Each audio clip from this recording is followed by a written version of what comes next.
Sean O'Hare and Coach Sean Tompkins here. Ricky Johnson out of Colorado at 145 pounds. This is a tough kid, wrestler, jiu-jitsu star, taking on Kui Gonsalves-Kanoho, who many people peg as the next big star out of Hawaii.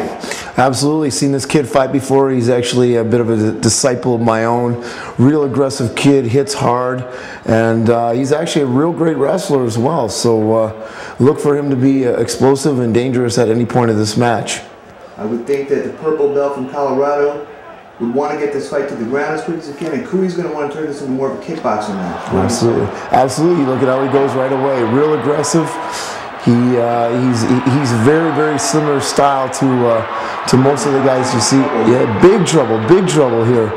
Real aggressive kid, beautiful pass to right hand. And I think Johnson is shook here. Yeah, he could be in a world of trouble. He could be. This could be close to over right now. We'll see now how Kui's his conditioning and strength follows up. See if he's in good shape. If he can keep this pace up.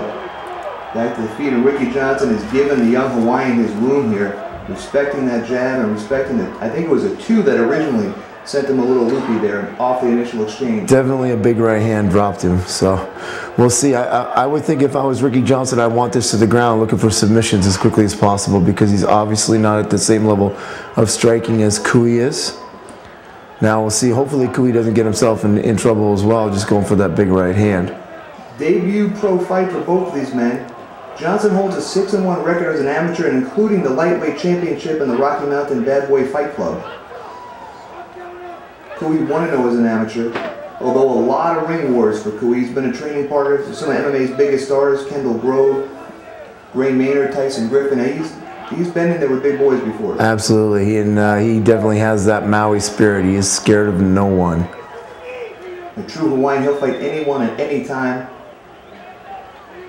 And I'm looking for quite a scrap here tonight as these guys feel each other out after that opening exchange, and Kui lands another big right hand. It's nice to see they both got that little bit of jitter off, and they've settled it down a little bit here. Looking for some big shots. Ricky Johnson should really work on setting those kicks up, especially when you got a guy like this, like Kui. Look at these big punches. He's catching them on every angle. It's somewhat of a bit of a dirty boxing tactic. And Kui going for a flying knee, it looked like, but Johnson stepped in and stuffed it.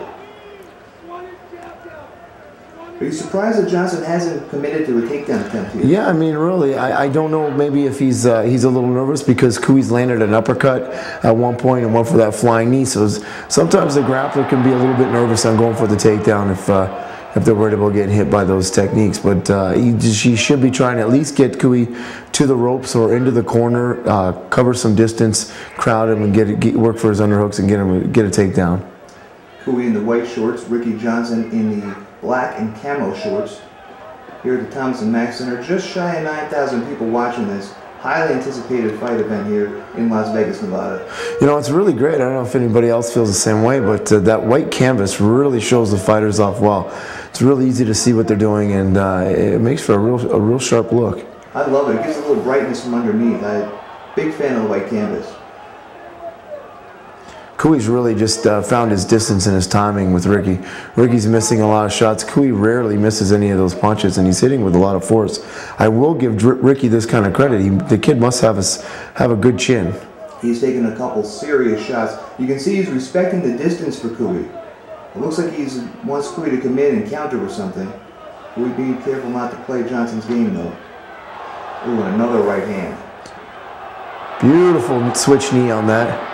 Gets his takedown. Let's see what the purple belt can do here on the ground. Kui's got that half guard locked up. See if he outmoves him.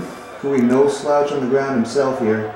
A standout wrestler in Hawaii, which is where he met Kendall Grove. They wrestled together in high school. Yep. Kendall told him, hey, why don't you do this MMA thing? I think you'd be good at it. A little tangle in the ropes. This is the one downside of wrestling in the ring, which I prefer the ring for looking at a fight. It's easier to see through, but you can get tangled up in those ropes there.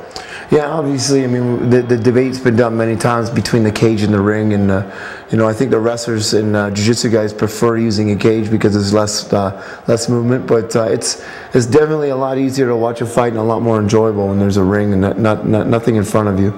I'd like to see if scientists can maybe get a force field to keep the guys in there. Maybe put magnets in the shorts or something like that. That would be a great thing. Not sure if that's going to happen this year in mixed martial arts, though.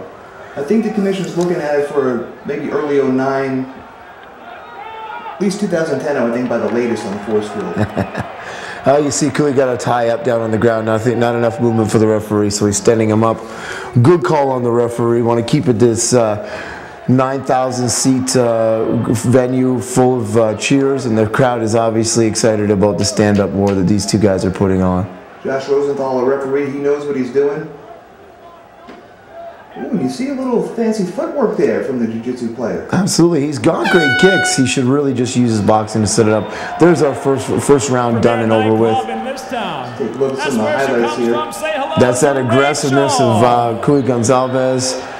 And you see Kui getting a takedown on the jiu-jitsu fighter. Absolutely. The jiu-jitsu fighter really got to work those hips, get it out of there, but Kui's just damaging him with those hammer fists. Very aggressive. As soon as he smells blood, he is all over it.